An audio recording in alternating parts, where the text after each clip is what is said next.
खूप requested recipe आहे ती म्हणजे या मेथी डिंक लाडूंची। मेथी म्हटलं की कडवट चव आठवते ना, पण याच मेथीपासून बनतात असे स्वादिष्ट आणि पौष्टिक लाडू।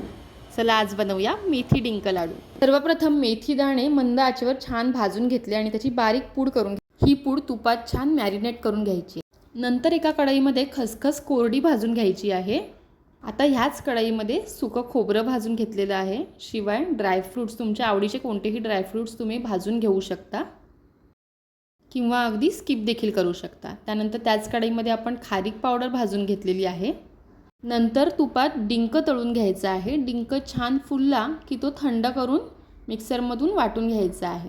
डिंकाबरोबरच सुकं खोबरं आणि खसखस देखील वाटून घेणार आहोत।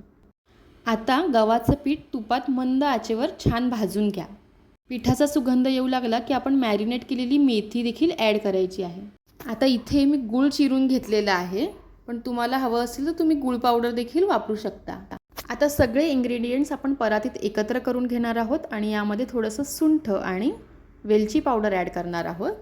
त्यानंतर ह्याचे आपण लाडू वळून घेतलेले आहेत। तर असे हे पारंपरिक मेथी डिंक लाडू बाळंतिणीसाठी तर उपयुक्त आहेतच, पण बाकी सर्वांसाठी देखील खूपच पौष्टिक आहेत। रेसिपी आवडली असेल तर लाईक करा आणि चॅनलला सबस्क्राईब करा। थँक्यू।